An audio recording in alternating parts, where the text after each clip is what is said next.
October 29th game plan, high time frame, objectively speaking pretty rangy actually, technically near lows, high middle time frame is bearish though, do have a bit of a tricky shift to the downside here, but we're also within an external shift to the upside, and more immediate structure wise we're actually in a bit of a shift to the upside, pretty low volume shift, but we are in a shift to the upside. What I'm hoping for is we open, push bearish, overextend, hopefully get a reaction out of here. 4 buys. Plan B, if we open, overextend into about 50% of this overall high middle time frame move, then just given that we are within that move, that's kind of our immediate external. I would take sells to midway through the high time frame range. Alright, just took this quick loss.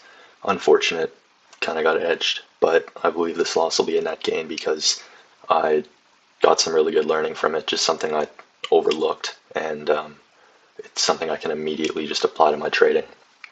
So, to start off, yes, I did go against my game plan a little bit. Not upset with that. It was an adaptive decision just based off the volume.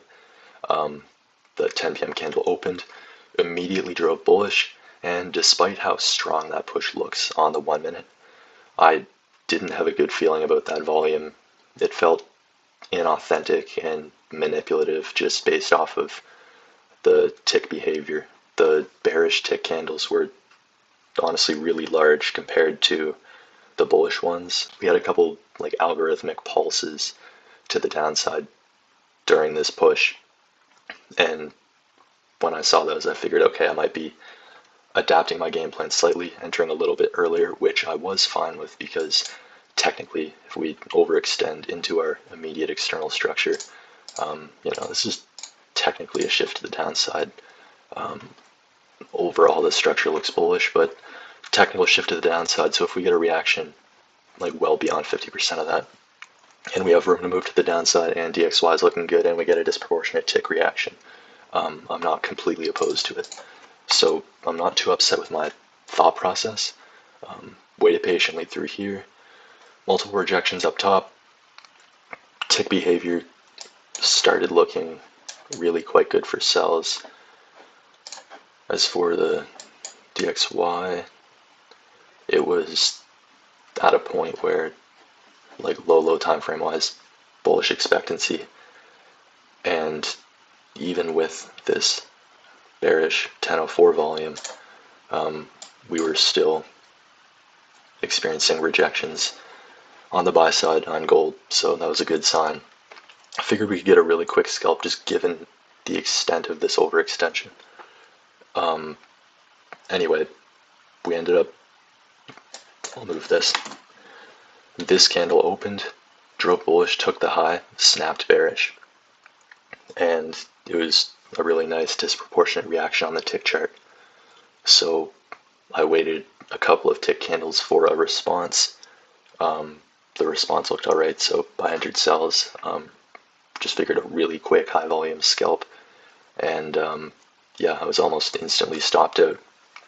Now the learning from this, and right going back and looking at this volume on the tick chart, I was like, oh my fuck, that's the 5 minute candle, isn't it? Sure enough, it was. And this is what I overlooked. It's something that I see happen very, very often, and I just kind of don't really care about it because I'm never usually entering around the 5 minute candle anyways. But this is super nuanced information. You could speculate I'm nitpicking here, but I see it happen so many times, and if you go back and look at back test sessions, you'll probably see it. That first Asia 2 5 minute candle, or I guess it's the second candle.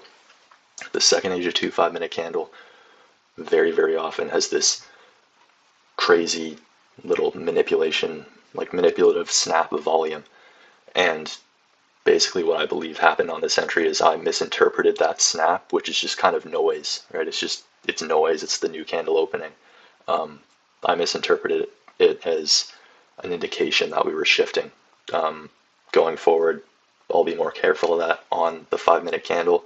I'll maybe wait for the next candle to open and wait for a more authentic influx in volume, because similar to how we got this bullish impulse at the Asia 2 open, you get this little like secondary bump very, very often on the 10.05, and I just haven't traded this early in a minute, completely forgot that, and yeah, I paid the price for it. So yeah, it is what it is.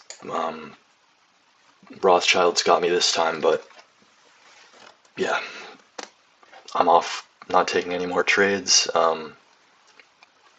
I know myself, and I know that after taking a loss, my decision-making quality is just too affected to take another trade and